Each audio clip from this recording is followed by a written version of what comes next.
बिस्मिल्लाहिर्रहमानिर्रहीम। अस्सलाम वालेकुम। आज 24 जुलाई है और दिन है जुमे का। आज पाकिस्तान फ़ौज के अंदर एक बहुत अहम तकर्री हुई है, एक बहुत बड़ी तकर्री हुई है और उसके साथ ही 7 जो लेफ्टिनेंट जनरल्स हैं वो सुपरसीड हो गए हैं। और अब ये वाज़ेह नज़र आता है कि बहुत सी अहम पोजीशंस पर मौजूद मेजर जनरल्स जो हैं और कुछ जो हैं वो लेफ्टिनेंट जनरल्स उनकी के तबादले और जो मेजर जनरल्स हैं उनकी तरक्कियाँ और ज़ाहिर है जिनकी पोजीशंस चेंज होनी है वो अब वाज़ेह तौर पर नज़र आ रहा है कि वो वक्त बहुत करीब आन पहुँचा है। वैसे तो अक्टूबर के अंदर कोई 10 से 12 लेफ्टिनेंट जनरल जो हैं वो रिटायर हो रहे थे और वाज़ेह था कि अक्टूबर में 12-13 नए लेफ्टिनेंट जनरल्स बनाए जाएंगे मेजर जनरल से। लेकिन आज एक अहम तकर्री के साथ ही 7 लेफ्टिनेंट जनरल्स जो हैं वो सुपरसीड हो गए हैं और अब ये वाज़ेह है कि अब जल्दी जो है वो लेफ्टिनेंट जनरल्स नए बनाए जाएंगे और तबादले भी होंगे, तकर्रियाँ भी होंगी और प्रमोशंस भी होंगी। कुछ लोग सुपरसीड भी होंगे, ये वाज़ेह तौर पर नज़र आता है। आपको याद ही होगा कि 27वीं यानी तरमीम में एक नई पोजीशन क्रिएट की गई थी कि स्ट्रेटेजिक कमांड का एक 4 स्टार जनरल होगा।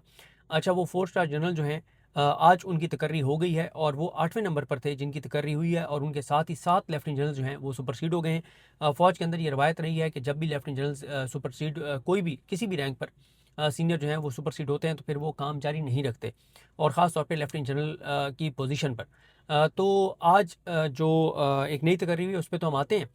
लेकिन 2022 में एक तहरीर लिखी थी माजिद निज़ामी साहब ने, बहुत ज़बरदस्त डिफेंस के ऊपर चीज़ें लिखते हैं।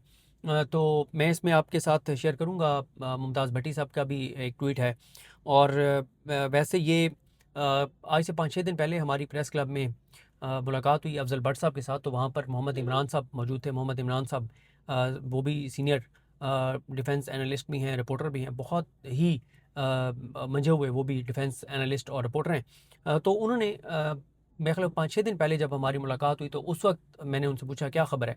तो उन्होंने कहा कि अगले 1 हफ़्ते से 10 दिन के अंदर अंदर फ़ौज में बड़े पैमाने पर तब्दीलियाँ जो हैं वो तरक्कियाँ तबादले करनी शुरू हो जाएंगी और बहरहाल उनकी ये ख़बर जो है और उनकी ये प्रेडिक्शन जो है वो दुरुस्त साबित हुई है। 2022 में माजिद निज़ामी साहब ने कहा था कि जनरल बाजवा ने रिटायरमेंट से पहले जो 12 लेफ्टिनेंट जनरल्स बनाए हैं, तो उन्होंने कहा ये इसलिए अहम है कि जब 3 साल बाद 2025 में उन्होंने कहा कि जब नए आर्मी चीफ़ की तकर्री का वक्त आएगा तो इन 12 में से ही कुछ नाम जो हैं वो आर्मी चीफ़ और जॉइंट चीफ़ के लिए कंसीडर होंगे। गो कि फिर हमने देखा कि आर्मी एक्ट में तब्दीली हो गई। आर्मी चीफ़ की मुद्दत मुलाजमत 3 साल से 5 साल कर दी गई।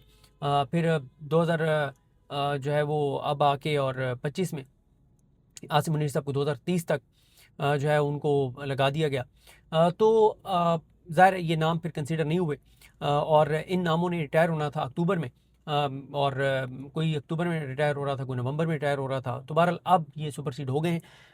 2022 में जो तहरीर माजिद निज़ामी साहब ने लिखी थी उसमें एक उन्होंने ये लिखा था कि नवंबर 2025 में नए आर्मी चीफ और chairman joint chiefs of staff committee के लिए जनरल नुमान ज़िक्रिया, जनरल सैयद आमिर रज़ा, जनरल एमन बिलाल सफदर, जनरल फ़याज़ हुसैन शाह, जनरल राजा एहसन गुलरेज़, जनरल शाहिद इम्तियाज़ के नाम सर फहरिस्त होंगे। अच्छा, अब आज जो है वो माजिद निज़ामी साहब ने लिखा है कि 4.5 साल में बहुत कुछ बदल गया। आर्मी चीफ को तोसी मिल गई, chairman joint chief of staff committee की सीट को ख़त्म कर दिया गया, जिससे एयरफोर्स और नेवी से एक से ज़ायद 4 स्टार अफसरान का इम्कान ख़त्म हो चुका। कमांडर नेशनल स्ट्रेटजी कमांड का ओहदा तख्लीक किया गया। ये हमारे जो न्यूक्लियर एसेट्स हैं उनकी कमान के लिए एक ओहदा क्रिएट किया गया 4 स्टार, जिस पे आज आमिर रज़ा साहब को तरक्की दी गई है। तो वो कहते हैं कि कमांडर नेशनल स्ट्रेटजी कमांड का ओहदा तख्लीक किया गया ताकि आर्मी में 4 स्टार तरक्कियों का अमल जारी रहे। स्नैटी लिस्ट में से लेफ्टिनेंट जनरल एमन बिलाल सफदर को घर भेज दिया गया। नवंबर 2025 में ना सही लेकिन जुलाई 2026 में लेफ्टिनेंट जनरल सैयद आमिर रज़ा 7 जनरल्स को सुपरसीड करते हुए 4 स्टार जनरल बनने में कामयाब हुए। इस अहम तकर्री के बाद तरक्कियों और तबादलों का एक तवील सिलसिला शुरू होने वाला है, क्योंकि 20 माह से किसी को मेजर जनरल से लेफ्टिनेंट जनरल के ओहदे पर तरक्की नहीं मिली। जनरल मुशर्रफ ने अपनी टीम बनाने के लिए 37 मेजर जनरल्स को, जबकि जनरल बाजवा ने 24 मेजर जनरल्स को सुपरसीड किया था। अब देखना यह है कि इस साल फील्ड मार्शल आसिम मुनीर लगभग 10 लेफ्टिनेंट जनरल्स का इंतखाब कैसे करेंगे। आयशा सिद्दीका जो हैं वो ये लिखती हैं कि बिलाखिर फील्ड मार्शल आसिम मुनीर ने एक काबिल एतमाद शख्स को मुंतखब करते हुए एक 4 स्टार जनरल की तकर्री का ख़तरा मोल ले लिया है। आमिर रज़ा वही जनरल हैं जिन्हें 9 मई के वाक़यात के बाद लाहौर कोर का कमांडर मुकर्रर किया गया था। 9 मई को जब 9 मई हुआ और लाहौर के कोर कमांडर को घर भेजा गया तो उसके बाद आमिर रज़ा साहब को जो है वहाँ पर कोर कमांडर जो है वो लगाया गया था। मोहम्मद उमैर ये लिखते हैं, पहले मुमताज़ भट्टी साहब की बात करते हैं कि उन्होंने बताया कि ये ओटीएस से ताल्लुक़ रखने वाले जनरल आमिर रज़ा को 4 स्टार पोस्टिंग से ऊपर के 60 लेफ्टिनेंट जनरल जो हैं वो सुपरसीड हो जाएंगे, जिनमें जनरल आसिम मलिक वो पहले से एक्सटेंशन पर हैं। एनडीएमए के चेयरमैन लेफ्टिनेंट जनरल इनाम हैदर मलिक, 4 कोर लाहौर के commander lieutenant general Fayaz Hussain, corps 1 Mangla के commander Numan Zakaria, army air defence commander general Zafar Iqbal, military secretary general Shahid Imtiaz शामिल हैं। फील्ड मार्शल आसिम मुनीर के वो कहते हैं कि फील्ड मार्शल आसिम मुनीर के चीफ बनने के बाद ये सबसे बड़ी रिटायरमेंट बनती हैं। ताहम जनरल बाजवा के प्रमोट करदा जो 12 लेफ्टिनेंट जनरल से उनमें से 4 लेफ्टिनेंट जनरल बचे हैं। एमन बिलाल सफदर पहले फारिग हो गए थे। अगर आर्मी रूल्स के तहत उम्र की बलाई हद और मुद्दत मुलाजमत के नए कवानीन लागू ना हुए तो सितंबर अक्टूबर में जो है वो मज़ीद रिटायरमेंट्स होंगी।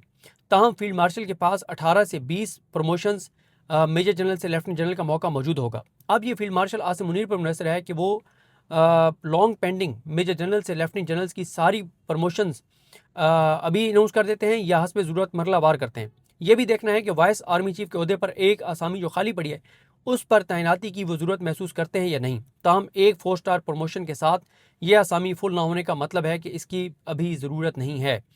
मोहम्मद उमैर ये कहते हैं कि मोहम्मद उमैर आप जानते हैं बहुत एक्टिव हैं जर्नलिस्ट हमारे, कि commander of national strategy command के अहदे पर तैनाती 3 साल के लिए है।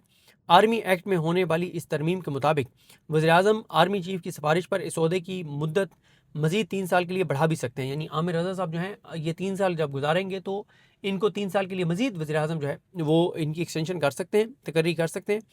और इस ओहदे पर तैनात फ़ौजी जनरल पर आर्मी एक्ट के तहत रिटायरमेंट की उम्र और दीगर ज़वाबित लागू नहीं हो सकते और इनकी एक्सटेंशन, इनकी तकर्री, इन चीज़ों को अदालत में भी चैलेंज नहीं किया जा सकता। ज़फ़र नकवी साहब ने फ़ाइनेंशियल टाइम्स की स्टोरी का हवाला दिया है जो आज लगी है। उसमें वो कहते हैं कि पहले शुरू में ज़फ़र नकवी साहब लिखते हैं, जर्नलिस्ट हैं, कि बाकी सारी बातें ठीक हैं लेकिन मईशत की बिल्ली के गले में घंटी कौन डालेगा, इस तरह का उन्होंने एक जुमला लिखा। वो कहते हैं कि दूसरी अहम बात यह है कि फ़ाइनेंशियल टाइम्स ने भी बता दिया कि सिविलियन हुकूमत कठपुतली है। आज फ़ाइनेंशियल टाइम्स में क्या लिखा गया है, कैसे उन्होंने कहा है कि हमारी जो सिविलियन गवर्नमेंट है वो कठपुतली है। फ़ाइनेंशियल टाइम्स की स्टोरी में लिखा गया है कि फील्ड मार्शल आसिम मुनीर ने हालिया महीनों में न सिर्फ पाकिस्तान के अंदर अपनी सियासी और अस्करी पोजीशन मजबूत की है बल्कि आलमी सतह पर भी पाकिस्तान के किरदार को मज़ीद मौसर अंदाज में उजागर करने की कोशिश की है। रिपोर्ट के मुताबिक भारत के साथ हालिया कशीदगी, मशरिक़ वस्ता में बढ़ती हुई बेयकीनी और अमरीका और चीन के दरमियान जारी आलमी मुसाबकत ने पाकिस्तान की जोग्राफियाई अहमियत में इजाफा किया है, जिससे फ़ौज का किरदार मज़ीद नुमाया हुआ है। फ़ाइनेंशियल टाइम्स लिखता है कि सिविल हुकूमत अब भी मौजूद है लेकिन ताहम कौमी सलामती, खारजा पॉलिसी और अहम स्ट्रेटजिक फैसलों में फ़ौज का असर रसूख गालिब दिखाई देता है। रिपोर्ट में यह भी निशानदेही की गई है कि मगरबी ममालिक, खलीजी रियासतें और चीन पाकिस्तान के साथ अपने तल्लुकात को नई तरजीहात के तहत देख रहे हैं, जबकि नाकदीन खबरदार करते हैं कि फ़ौज के बढ़ते हुए सियासी किरदार से जमहूरी इदारों और सिविल बालदस्ती को मज़ीद चैलेंजेस का सामना हो सकता है। मजमूई तौर पर रिपोर्ट पाकिस्तान की बदलती हुई ताकत की सियासत, खित्ते में इसके बढ़ते हुए वज़न और आइंदा सियासी सिमत का तफसीली जायज़ा पेश करती है। तो ये बहरहाल आज बहुत ही अहम हुआ है। जैसे मैंने आपको अर्ज़ किया कि अब जब 7 लेफ्टिनेंट जनरल्स, जिनमें से 6 तो वो घर चले जाएंगे, एक एक्सटेंशन पर हैं, तो जब 6 लेफ्टिनेंट जनरल्स आज घर चले जाएंगे, वो सुपरसीड हो गए हैं, तो फिर ज़ाहिर है अब उनकी जगह पे 6 नए लेफ्टिनेंट जनरल्स लगाने हैं। तो जब 6 नए लेफ्टिनेंट जनरल्स लगाने हैं तो इसका मतलब ये है कि तकर्रियों और तबादलों का सिलसिला, वो जो माजिद निज़ामी साहब ने भी लिखा है कि तवील तकर्री और तबादलों का सिलसिला जो है वो शुरू होने जा रहा है। और इसमें बहुत ही अहम पोजीशंस पे मौजूद मेजर जनरल्स हैं जिनकी तरक्की के लिए जिन्होंने कंसीडर होना है। और अब देखना ये होगा कि इसके असरात ओवरऑल पाकिस्तान की सियासत के ऊपर, पाकिस्तान के अंदर जो सूरत-ए-हाल चल रही है उसके ऊपर क्या होते हैं। असल में इन तकर्रियों के ऊपर इसलिए भी बहुत ज़्यादा नज़र थी कि मौलाना फजल रहमान जब एक्टिव हुए हैं और उन्होंने सख्त खिताबात किए हैं, जब तहरीक इंसाफ की तरफ से खबर आई कि तहरीक इंसाफ जो है वो लॉन्ग मार्च का ऐलान करने जा रही है, कुछ और भी एक्टिविटीज़ शुरू हुई, तो इसको जोड़ा जा रहा था। कुछ लोग ये तजिया कर रहे थे इसका हकीकत से ताल्लुक़ हो या ना हो सकता है ये बात 100% गलत हो सकता है किसी हद तक ठीक हो कि कहीं इदारे के अंदर से तो इनको किसी ने आँख नहीं मारी। यही बात शहजाद अकबर साहब ने भी अपने व्लॉग में कही कि ہو سکتا ہے مولانا فضل الرحمان صاحب کو بھی ادارے کے اندر سے آنکھ ماری گئی ہو۔ تو اس ساری صورتحال میں جب یہ لگ رہا تھا کہ یہ باہر جو چیزیں خراب ہو رہی ہیں تو کہیں اس کا تعلق اندر جو اس وقت ترقیوں اور تبادلوں کی کشمکش ہے اس سے نہ ہو، تو ایسے میں یہ اقدام بہت ہی امپورٹنٹ ہے کہ 4 اسٹار 8ویں نمبر سے لیفٹیننٹ جنرل کی ترقی، تقرری اور اس کے ساتھ ہی 7 لیفٹیننٹ جنرلز کا جو ہے وہ سپر سیڈ ہو جانا، یہ بہت بہت بہت اہم ہے۔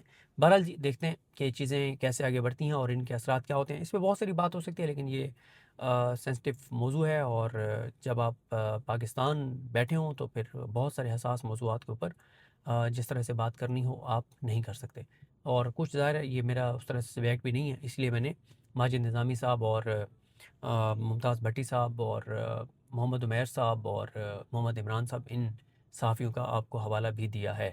مجھے اپنے دعا میں یاد رکھیں۔ الکنیم ہم سب کا حامی ناصر ہو۔ اللہ حافظ۔